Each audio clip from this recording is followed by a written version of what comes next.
Hello students, welcome sunrise JDS. जैसा कि आपको पता है कि केमिस्ट्री क्लासेस रोजाना आ रही है और मैं क्लास 12 की केमिस्ट्री का चैप्टर 1 पढ़ा रहा हूं। उसकी कई लेक्चर आ चुके हैं उसी सीरीज में।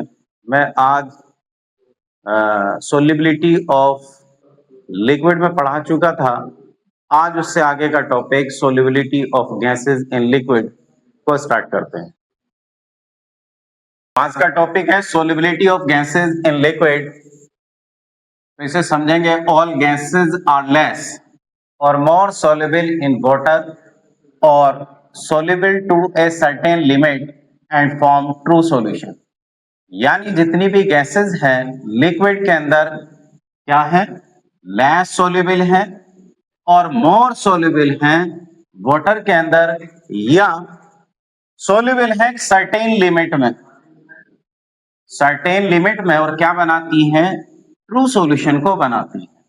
यानी वाटर के अंदर या किसी लिक्विड के अंदर या सर्टेन लिमिट ऑफ अमाउंट में गैसेस जब सोल्युबल है हमारी लिक्विड के अंदर तो क्या बनाती हैं, ट्रू सॉल्यूशन बनाती हैं। ट्रू सॉल्यूशन का मीनिंग ये होता है कि एक होमोजीनियस मिक्सचर, यानी दो या दो से ज्यादा कंपोनेंट जब आपस में मिक्स हो जाएंगे और होमोजीनियस मिक्सचर बनेगा, उसे हम सॉल्यूशन कहते हैं या ट्रू सॉल्यूशन कहते हैं। तो गैसेस हमारी जो ऑल गैसेस हैं वो लेस सोल्युबल हैं या मोर सोल्युबल है इन वाटर में और सोल्युबल है एक certain limit and form true solution. तो the volume in ml of a gas which dissolve in 1 ml water is called absorption coefficient. यानी यहां सोल्युबिलिटी ऑफ गैसेस को डिफाइन किया गया है एब्सॉर्प्शन कोएफिशिएंट की फॉर्म में।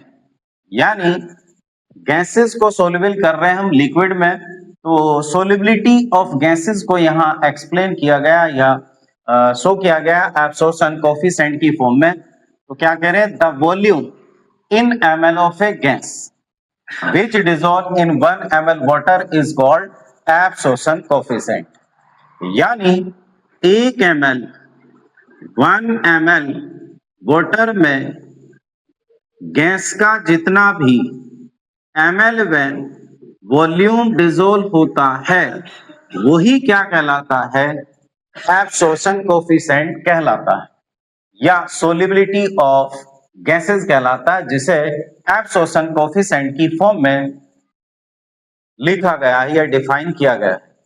तो 1 ml वाटर के अंदर 1 ml वाटर के अंदर गैस का जितना भी ml में वॉल्यूम प्रेजेंट है वही क्या कहलाएगा, एब्सॉर्प्शन कोएफिशिएंट कहलाएगा। The solubility of gases in liquid, solubility of gases in liquid में अफेक्टेड हो जाएगी बाय फॉलोइंग फैक्टर। यानी कुछ फैक्टर ऐसे जिनकी वजह से जो सोल्युबिलिटी ऑफ गैसेस है वो अफेक्ट हो जाएगी या चेंज हो जाएगी। तो पहला फैक्टर है नेचर ऑफ गैस, यानी सोल्युबिलिटी ऑफ गैस लिक्विड में नेचर ऑफ गैस पे भी डिपेंड करता है। क्या करें, the gases which react with solvent और ionize in solution. The gases which react, वे गैसेज जो रिएक्ट करती हैं किसके साथ, सॉल्वेंट के साथ, या आयोनाइज हो जाती है सॉल्यूशन में, आर सोल्युबल इन वाटर, वे क्या होती हैं, सोल्युबल हो जाती हैं वाटर के अंदर। या तो वो सॉल्वेंट के साथ रिएक्ट कर रही हो या सॉल्यूशन में जाने के बाद क्या हो जाए, आयोनाइज हो जाए। For example NH3, HCl gas, SO2 gas are more soluble in water. ये मोर सोल्युबल है वाटर के अंदर।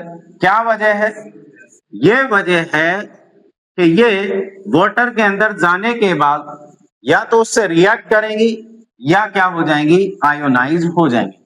जैसे NH3 गैस वाटर से रिएक्ट करके NH4OH की फॉर्मेशन करती है, इसलिए NH3 वाटर के अंदर ज्यादा सोल्युबल है। इसी तरह HCl गैस को जब हम वाटर के अंदर डालेंगे तो ये वाटर के अंदर जाने के बाद इस तरह से आयोनाइज हो जाएगी H plus Cl minus AQ यानी HCl गैस वाटर के अंदर जाने के बाद हाइड्रोक्लोरिक एसिड सॉल्यूशन प्रोड्यूस करती है, इसलिए HCl गैस मोर सोल्यूबल है वाटर के अंदर। इसी तरह SO2 गैस मोर सोल्यूबल है in water and form NH4OH, जैसे कि अभी मैंने बताया कि NH3 पानी से रिएक्ट करने के बाद क्या बनाएगा, NH4OH बनाएगा। HCl लिक्विड बनेगा। जब HCl गैस वाटर के अंदर जाएगी तो HCl लिक्विड बनेगा, जिसे हम हाइड्रोक्लोरिक एसिड सॉल्यूशन कहते हैं। एंड H2SO4, SO2 जब पानी के अंदर जाएगा क्या बनाएगा, H2SO4 कंपाउंड बनाएगा। तो इसका मीनिंग ये हुआ कि जो गैसेज पानी के साथ रिएक्ट करती हैं या सॉल्वेंट के साथ रिएक्ट करती हैं या सॉल्यूशन में जाने के बाद आयोनाइज हो जाती हैं, वो गैसेज मोर सोल्यूबल होंगी, यानी उनकी सोल्युबिलिटी ज्यादा होगी। The decreasing order of absorption coefficient,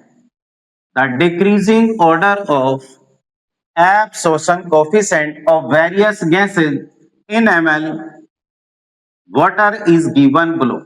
यानी हमें यहाँ कुछ गैसेस का एब्सॉर्प्शन कोफिशिएंट दिया गया है 1 ml वाटर के अंदर, जो इस तरह से सबसे ज्यादा NH3 का है, उससे कम HCl गैस, उससे कम SO2, फिर H2S, फिर CO2, फिर C2H2, फिर O2 और फिर N2। तो सबसे ज्यादा एब्सॉर्प्शन कोफिशिएंट है NH3 गैस का। इसका मतलब इन गैसेज में सबसे ज्यादा मोर सोल्यूबल क्या है, NH3 गैस, और सबसे कम एब्सॉर्प्शन कोफिशिएंट है N2 का, तो इसकी सोल्युबिलिटी सबसे कम। N2, O2 and CO2 are more soluble in ethyl alcohol than water। यानी nitrogen, oxygen and carbon dioxide ये एथिल अल्कोहल में वाटर के कंपैरिजन में ज्यादा सोल्यूबल है, जबकि O2 is readily soluble in water. O2 आसानी से ब्लड में क्या हो जाती है, सोल्यूबल हो जाती है। तो यहां हमने समझा कि solubility of gases in liquid क्या होता है, और उसके बाद हम ये समझ रहे हैं कि सोल्युबिलिटी ऑफ गैसेस किन फैक्टर की वजह से अफेक्ट हो जाती है। तो सबसे पहला फैक्टर मैंने बताया नेचर ऑफ गैस, यानी जिस गैस को हम लिक्विड में सोल्युबल कर रहे हैं उसके नेचर पे भी डिपेंड करेगा उसका सोल्युबिलिटी। तो यहां कहा गया है कि अगर गैस हमारी सोलवेंट के साथ या सॉल्यूशन में जाने के बाद या तो रिएक्ट कर रही हो या सॉल्यूशन में जाने के बाद आयोनाइज हो रही हो, तो हम ये कह सकते हैं वो मोर सोल्यूबल होगी, और जो ऐसा नहीं करेगी वो लेस सोल्यूबल होगी। तो चलते हैं नेक्स्ट पेज पे। नेचर ऑफ सॉल्वेंट, दूसरा फैक्टर क्या है, नेचर ऑफ सॉल्वेंट। पहला था नेचर ऑफ गैस, अब दूसरा फैक्टर है नेचर ऑफ सॉल्वेंट, यानी जिस सॉल्वेंट के अंदर गैस को मिक्स किया जा रहा है उसके नेचर पे भी डिपेंड करेगा सोल्युबिलिटी ऑफ गैस। तो क्या करें, the polar gases are soluble in polar solvent. ऐसी गैसेज जो पोलर है वो पोलर सॉल्वेंट में अच्छे से डिसॉल्व हो जाती हैं, while non polar gases are soluble in non polar solvent. यानी पोलर गैसेज पोलर सॉल्वेंट में डिसॉल्व होगी, पोलर गैसेज पोलर सॉल्वेंट में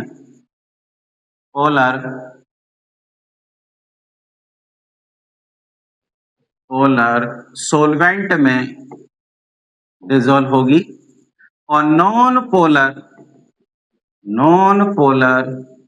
गैसेज नॉन पोलर सॉल्वेंट में डिसॉल्व होगी। इसका मीनिंग ये हुआ it is like dissolve like rule. इसका मीनिंग ये है जो जैसा है वो वैसे में ही मिक्स होगा, यानी पोलर है तो पोलर में मिक्स होगा, नॉन पोलर है तो वो नॉन पोलर में मिक्स होगा। पोलर का मीनिंग ये है जैसे HCl गैस है, HCl गैस है, HCl गैस में जो HCl मॉलिक्यूल है ये पोलर होता है। ये क्या होता है? पोलर होता है। उसकी वजह यह है कि जो दो एटम है हाइड्रोजन और क्लोरीन, इनकी इलेक्ट्रोनेगेटिविटी में डिफरेंस है। उस डिफरेंस की वजह से जो इनके बीच कोवेलेंट बॉन्ड की फॉर्मेशन है वो पोलर हो जाती है, क्योंकि Cl की इलेक्ट्रोनेगेटिविटी ज्यादा और हाइड्रोजन की इलेक्ट्रोनेगेटिविटी कम, तो shared pair of electron chlorine की तरफ को ट्रांसफर हो जाएगा, इसलिए इस पे पार्शियल नेगेटिव चार्ज और हाइड्रोजन पर आ जाएगा पार्शियल पॉजिटिव चार्ज। जो बनने वाला कोवेलेंट बॉन्ड है वो कैसा हो जाएगा? पोलर हो जाएगा। तो पोलर गैसेज, इस तरह की गैसेज जिनका मॉलिक्यूल पोलर है वो पोलर सॉल्वेंट, यानी जैसे कि वाटर है, वाटर भी हमारा पोलर होता है। इसमें भी ऑक्सीजन पर पार्शियल नेगेटिव चार्ज और हाइड्रोजन पर पार्शियल पॉजिटिव चार्ज होता है। तो पोलर गैसेस कहाँ डिसोल्व होंगी? पोलर में, यानी जो जैसा है वैसे में ही मिक्स होगा। नॉन पोलर वो है जिसपे मॉलिक्यूल जो बनेगा हमारा, उस मॉलिक्यूल पर कोई चार्ज प्रेजेंट नहीं होगा या कोई पोल प्रेजेंट नहीं होगा। तो दो बातें हो गई, नेचर ऑफ गैस पे डिपेंड करती है सोल्युबिलिटी ऑफ गैस, दूसरा डिपेंड करती है nature of solvent. Polar polar में मिक्स होगा, नॉन पोलर नॉन पोलर में मिक्स होगा। इसे कहते हैं it is like dissolve like rule. Example, HCl gas is more soluble in water than benzene। Benzene हमारा नॉन पोलर सॉल्वेंट है और वाटर जो है हमारा पोलर सॉल्वेंट है। तो हमने यहाँ कहा कि HCl पानी के अंदर ज्यादा अच्छा सोल्यूबल होगा, किसके कंपैरिजन में? बेंजीन के कंपैरिजन में, क्योंकि बेंजीन कैसा है? नॉन पोलर सॉल्वेंट है, नॉन पोलर सॉल्वेंट है जी। तो दो बातें क्लियर हुई। अब चलते हैं आगे थर्ड पॉइंट्स पर। Effect of temperature, effect of temperature पर भी डिपेंड करेगा solubility of gases. According to Le Chatelier's principle, at constant pressure, at constant pressure पर the solubility of gases decreases with increase in temperature. यानी Chatelier principle के according एक constant pressure पर the solubility of gases decrease हो जाती है with increase in temperature. यानी temperature को हम इंक्रीज करेंगे तो सोल्युबिलिटी ऑफ गैसेस डिक्रीज हो जाएगा, अकॉर्डिंग टू ली चैटरलियर्स प्रिंसिपल। इसकी वजह क्या है? इसकी वजह यह है कि जब हम गैस को डिसॉल्व करते हैं लिक्विड सॉल्वेंट में, तो होता क्या है? ये प्रोसेस एक्सोथर्मिक होता है। ये प्रोसेस कैसा होता है? एक्सोथर्मिक होता है। एक्सोथर्मिक का मीनिंग ये कि गैस को जब हम लिक्विड सॉल्वेंट में डिसॉल्व कर रहे हैं तो हीट रिलीज होगी, हीट निकलेगी। तो हीट अगर रिएक्शन में प्रोड्यूस हो रही है तो हमें सोल्युबिलिटी को बढ़ाने के लिए टेम्परेचर इंक्रीज नहीं करना है, टेम्परेचर डिक्रीज करना है, क्योंकि ली चैटरले प्रिंसिपल ये कहता है अगर आपका प्रोसेस एक्सोथर्मिक है, प्रोसेस कैसा है? एक्सोथर्मिक है, और रिएक्शन को हमें फॉरवर्ड डायरेक्शन में ले जाना है तो हमें टेम्परेचर को डिक्रीज करना होगा। और अगर एंडोथर्मिक प्रोसेस है तो फिर टेम्परेचर को इंक्रीज करना होगा फॉरवर्ड डायरेक्शन में ले जाने के लिए। यानी हम गैस को जब डिसॉल्व कर रहे हैं लिक्विड के अंदर, तभी तो हमें क्या मिलेगा? सॉल्यूशन मिलेगा, यानी रिएक्शन आगे की ओर बढ़ेगी।